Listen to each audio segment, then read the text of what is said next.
Yes, friends, the world today is facing an unprecedented crisis named coronavirus or the novel COVID-19. Many of the countries in the world have been affected. Thousands of people have been infected and many have died out of this virus. This is one of the deadliest viruses mankind has ever faced. But it is not all about the virus, but the fear which is the deadliest virus. Now what is fear? False evidence appearing real. This is mainly due to a lot of information which is spread on all media, electronic, print and also the social media. Depending on what sort of mindset we are, we tend to take these information seriously and sometimes there is a lot of panic. My first assurance to all of you is this virus is not as bad as it seems because it has got a terrific ego problem. It does not come to you unless you go to it. So let's take all the precautions to avoid this virus. 1. By maintaining proper personal hygiene. 2. Maintaining the social distancing. And 3. Doing whatever the authorities tell us to do. But more than the virus itself, it is the lockdown and shutdown which is affecting people because we have never faced this in our life. And sometimes we do not know what to do at this point of time. All I can tell people is stay positive, try to learn new things and do things which you would have probably never tried before. And I have been staying positive in this crisis, catching up on my reading, both fiction and non-fiction. And as I was browsing through my books, I came upon this poem written by Theodore Tilton titled "This Too Shall Pass." And I felt it apt to share with you all this particular poem. Let me read out this entire poem for you, which can be very useful at this time of the crisis.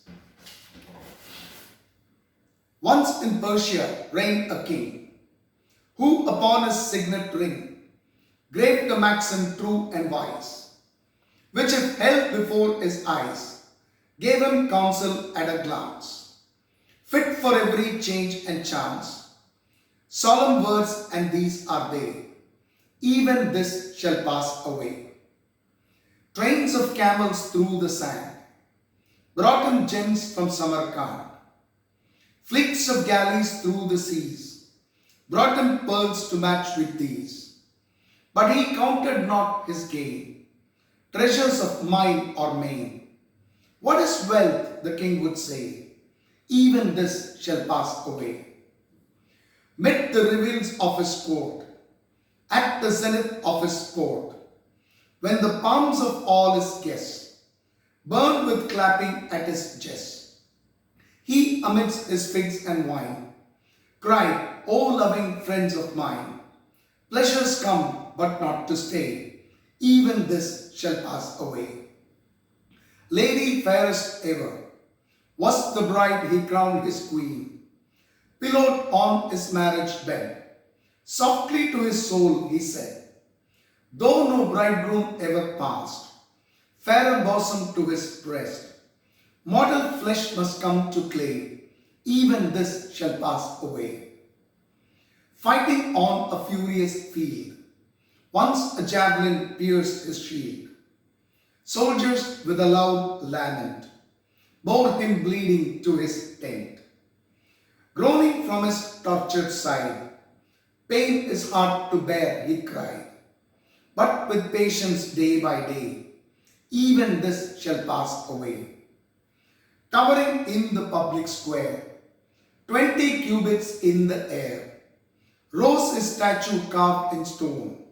Then the king disguised, unknown, stood before his sculptured name, musing meekly Fame is but a slow decay.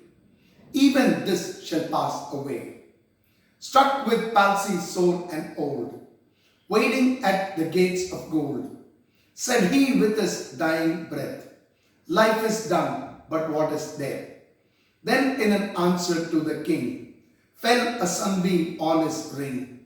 Even this shall pass away. Yes, dear friends, how apt this poem is. Mankind has faced many viruses, and most of them have gone away. And this coronavirus also will go away. While we wait for it to go away with patience and fortitude, let's remember in gratitude those selfless people who are serving us day in and day out with their selfless attitude to eradicate this virus, particularly the medical fraternity, the lawmaking authorities, the police, the soldiers, and all those folks who are working tirelessly to keep us all safe. So let's bounce back, let's rejuvenate, let's learn new things in this God-given break, because this too shall pass away. Thank you.